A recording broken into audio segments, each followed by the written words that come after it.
Alright guys, BLM here, back with a new video, and in this video, I'm continuing on with my Final Juror Ranking series, this time talking about Survivor South Africa, where we have 8 Final Jurors to be ranking here, and I will say, this is such a terrible grouping of players. I actually never realized how mediocre this group of Final Jurors were until I was literally looking at a list in front of me of who there is to rank here. And to be honest, I think a lot of them are pretty close to each other to where the ranking itself is largely arbitrary, but I said I was going to do the video, so let's do it anyway. Whatever, who cares? Again, we're going to be ranking the 8 final jurors in the history of Survivor South Africa based on the games that they played on the individual seasons that they played in. So let's start off at number 8. At number 8, we do have the final juror of the first season of the show, Survivor South Africa Panama. We do have Imzi, and this is largely due to the fact that he was voted out and had to come back into the game, which is obviously one of the biggest knocks a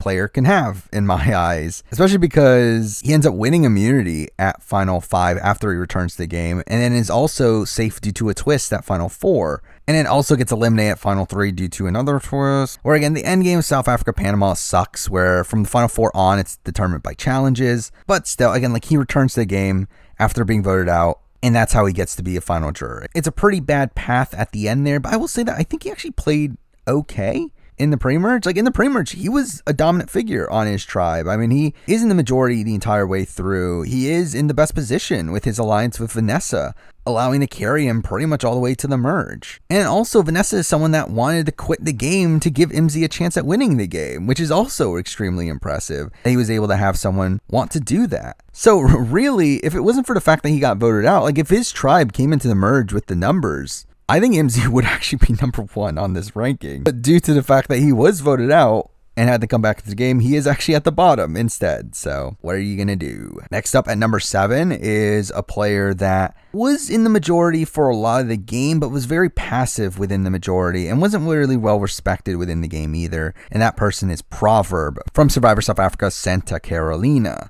Now, as I said, Proverb was in the majority for the entire pre-merge section of the game, though he is at points targeted by the minority due to him being looked at as a liability at points. He comes into the merge where the two tribes are tied, however his tribe does eventually get the numbers, though due to Isaac's flip-flopping it becomes very haphazard afterwards. But by the time of the final 7, his grouping solidly has the numbers, and at that point he is pretty close to Ashley Hayden to where he throws a vote onto Isaac through the guide of Ashley Hayden, which allows Isaac to be blindsided at the final 6 round, though he himself is actually not involved in that plan. He gets to the final 5 round where he is out on the numbers, where Ashley sides with the 2 women to vote out Kaz, and becomes a target at the final 4 due to being outside of the majority, but Ashley does flip the vote onto Sade to save him, but follows that up by voting him out at the final 3, which I've talked about in the past as being the biggest mistake in her game, as I do think she beats him at the end. Again, it is a very passive game where a lot of it is just him doing whatever the majority is doing or following along with Ashley and doing what she tells him to do, and along the way he isn't very well respected by the majority of the other players, to where, again, like I'm pretty sure he loses a jury vote if he gets to the end. There are numerous times where the old Chibudu members talk about how they don't respect Proverb, and that's a lot of the reason why he is the one that they put the votes on at the final 8. So again, it is a mostly mediocre game, a game that pretty much doesn't win with, and also is very passive along the way, so he's here at number 7. Now at number 6, we're moving on to another player of a similar mold, and we're moving way forward in time though, going all the way to Survivor South Africa Island of Secrets. We do have LAETITIA. Now, I did consider putting LAETITIA higher because I do think there is something impressive about her being able to integrate herself within the old Salula members, where she somehow is able to pretty much become the 4th Salula member, where it's her along with Rob, Nicole, and Steffi that are running the end game. I think that is impressive in its own right, but she's also someone that would have been an early boot had they gone to Tribal, but they just never go to Tribal, and she really only goes to Tribal one time before the merge, and the one time she goes to Tribal, she votes out one of her closest allies in Rocco. And once she gets to the merge, she's kind of just following along with whatever the Saula members are doing. until we get towards the end game where Steffi decides to flip against Rob, where LAETITIA becomes a bit more active there, but even then those plans don't end up following through. She ends up getting saved by default of having an idol at the final 5, and then ends up being voted out unanimously immediately afterwards with no real chance of saving herself there. Again, it's another game that is largely passive. Again, like, she doesn't really do much within the game. But for me, it is better than Proverb due to the fact that she at least did some solid social work to align herself with the Saula members. But outside that, again, very similar game. Didn't really have enough respect to win a jury vote at the end of the day. And overall was mostly passive, so she's here at number 6. At number 5, we have someone that I very much debated on, as I really didn't know what to do with this person. And it is the final juror from the most recent season of Survivor South Africa Immunity Island. We have CHAPPIES. I can see the argument for him being higher, but I do largely look at his game as very similar to that of like a Mike Holloway, where yes, he was a very strategic player and did try to get some things accomplished despite the fact of being outside the majority, but he still was outside of the majority for the majority of the game. And to be honest, he's even worse than Mike Holloway to me in the sense that pre-merge, he wasn't really voting correctly most of the time either. I mean, he has a 50-50 record before the merge. He does vote out Mike and Carla, but is on the outs during the Pinty and Paul votes, with both of those being two of his closest allies at that point. He gets to the merge where he needs an idol to be saved at the merge vote, and mind you, again, like, that was on purpose. They purposely put the votes on the Chappies, but still technically got the majority of the votes there. Does stop the flip from happening at the final 10, as, I mean, it wasn't in his best interest for it to happen at that point, but gets outplayed at the final 8, where Annella ends up siding with Tyson and Kieran over him and Inesu, though he's already on an immunity run at this point and wins the next 5 immunities. Despite winning the next 5 immunities, again, he's still pretty active in the game. It's not like he just lays down and dies. He does try to flip the game on Tyson and Kieran and is eventually successful, though I do question how much credit you should fully be giving him for that. He does try to take out Annella at the final 4, but is unsuccessful, largely due to his strained relationship with Tyson.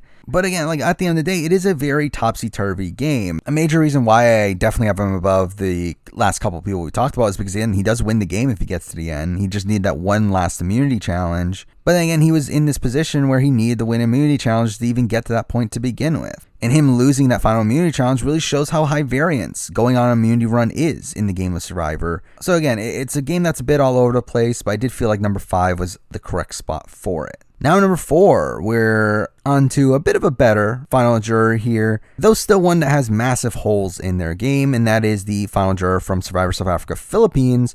We have ANNALIZE. Now, ANNALIZE is a very weird case where I do think she is a very skilled player, and we do see that over the course of the season, but I do think her actual track record over the course of the season is very spotty. I mean, she does flip the vote onto Sheamus at the first round, saving Tom, and it's mostly her and Shanae that do make the decision in doing so. But the fact that they put themselves out in front that much for very little benefit in my eyes, especially considering that Tom ends up being a very unreliable ally moving forward, was a questionable move to begin with. And the fact that they go to ROUX, the next tribal, is also insane. Mind you, she's the one that they put the votes on, so technically it was the choice of the other people to go to ROUX, but still, she was technically in danger then. So again, not particularly great. She only goes to tribal one more time before the merge, where she is technically voted out and comes back into the game, though I don't really fault her too much, considering that was a tribal where Martinez quit, and Martinez would have been voted out over her had he not quit, so not the biggest knock in the world for me, as it normally would be. And then she comes into the merge in numbers. I mean, at that point, she fully flips the side with Werner, Katinka, Jean, and Tom, and they become the majority pretty much for the rest of the merge, getting to the final 5 together.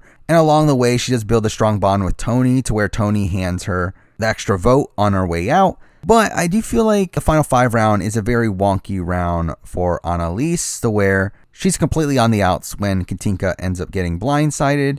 And it very much could have been her at that point, where she put all her faith in the Jean plan, which doesn't end up going through, as Werner ends up finding out about Katinka plotting against them. And ANNALIZE should have been the boot at the final 4 had it not been for them realizing how big of a threat Werner was. Now, I don't know how much credit to really give ANNALIZE in this position, as I don't really know how much work she actually did to make this flip happen, where I do feel like Jean and Tom were more so major decision makers in this position, with Annalise not doing as much work as I would have liked her to. But still, again, a pro for her game in the grand scheme of things, even though she does eventually get voted out at the very next round, where Jean votes her out. Though I will say that Annalise wins the game if she gets to the end. I mean, if she gets to the end against Tom or Jean, she wins the game. So she was very close to winning as a final juror here, had a bit of a rocky road to get there, but was in the majority solidly for a lot of the early merge, and did make some big moves along the way. So again, it's a bit of a rocky game, but for me, she does end up landing here at number 4. Now at number 3, we're moving on to a player that was a lot lower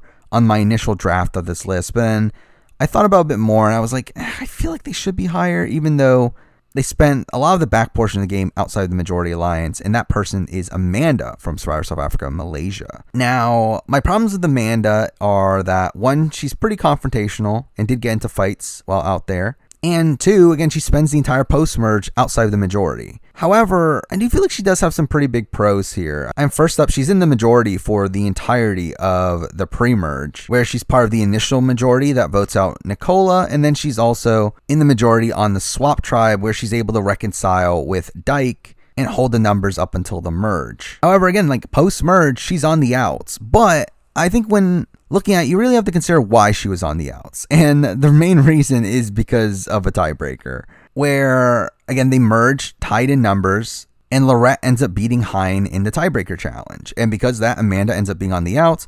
But even despite that, she's able to survive to become the last person standing from her original alliance, and is able to flip Manla and Lorette against Angie at the final 5, which I do think is pretty good work. Now, I think if it hadn't been for the weird final 4 round where it was based on a challenge, I do think she gets voted out there.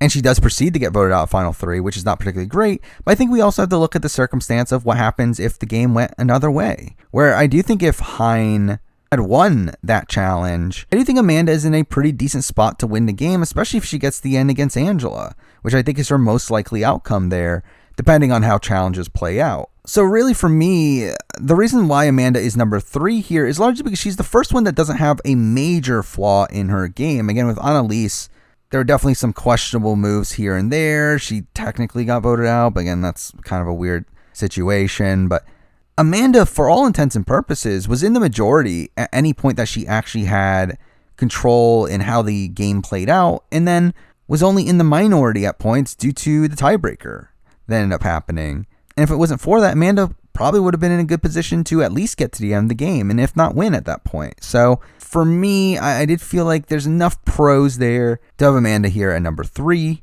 Now we're number 2. I can't believe this is the top 2. This is such a bizarre ranking, this final juror ranking for Survivor South Africa. But at number 2, we have the final juror for Survivor South Africa Maldives. We do have Bonnie. And I actually thought Bonnie was going to be number 1. Like, I'm actually genuinely shocked that I didn't put her at number 1. I'm genuinely shocked at who I did put at number 1. But the main issue I have with Bonnie's game is her pre-merge. I mean, her pre-merge is pretty terrible, where, again, this was the problem with Heike's pre-merge as well, is that they are essentially going back and forth between being in the majority and being out of the majority, where the opposite side is able to blindside their allies while also using them to take out their own numbers in Taslim and Harry along the way. So really, she spends a lot of the early game not really being on the loop of what's actually going on in the game. However, I do think she plays pretty well from the merge on. I mean, she does end up finding the white cowrie, which does give her a decent amount of power in the game, gives both her and Heike a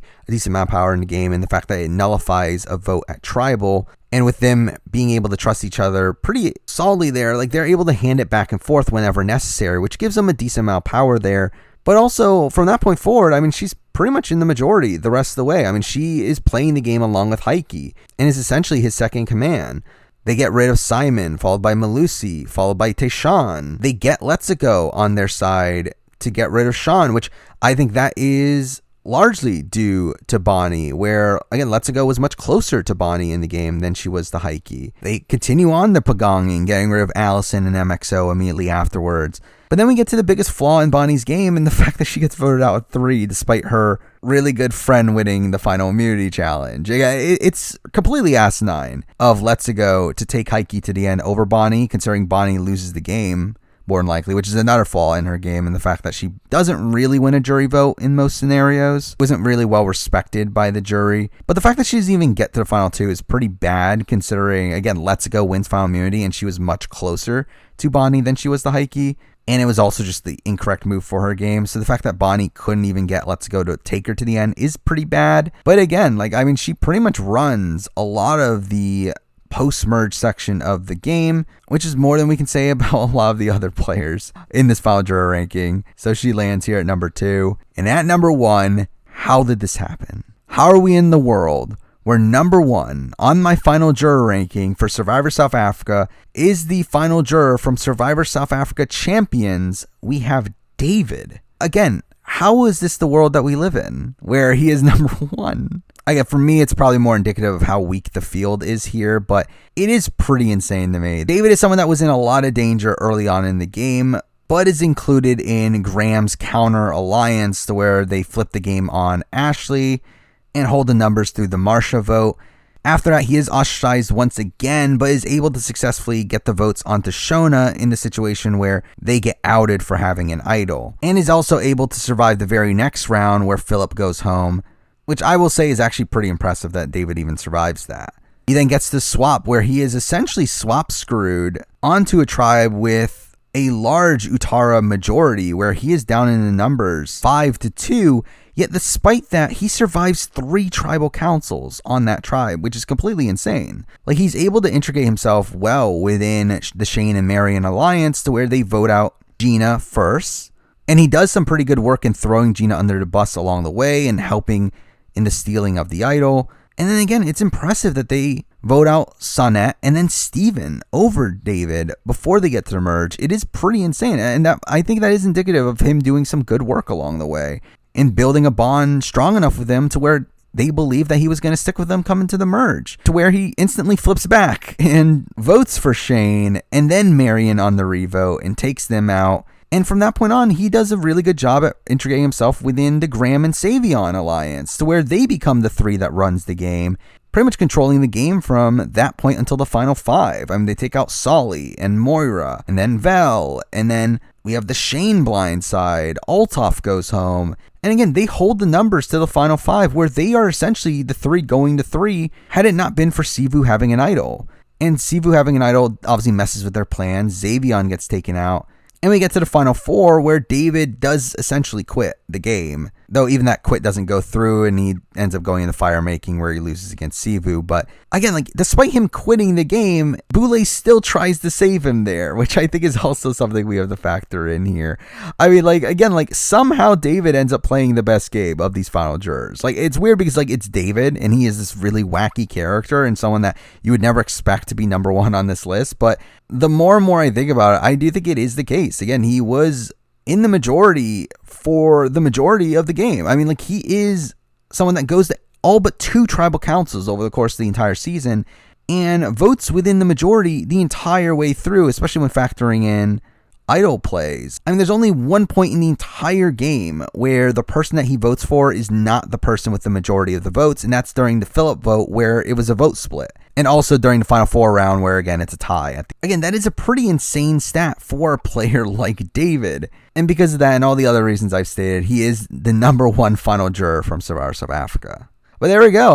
That is my final juror ranking for Survivor South Africa. Now, like my other series I've done in the past, I obviously plan on doing Australian Survivor and International Survivor as a whole for these final juror rankings down the road. I also would like to do a merge boot ranking for South Africa and Australian Survivor as well, considering I did the Survivor US one. So maybe that's coming down the road as well. But for now, that is the video. Thank you for watching.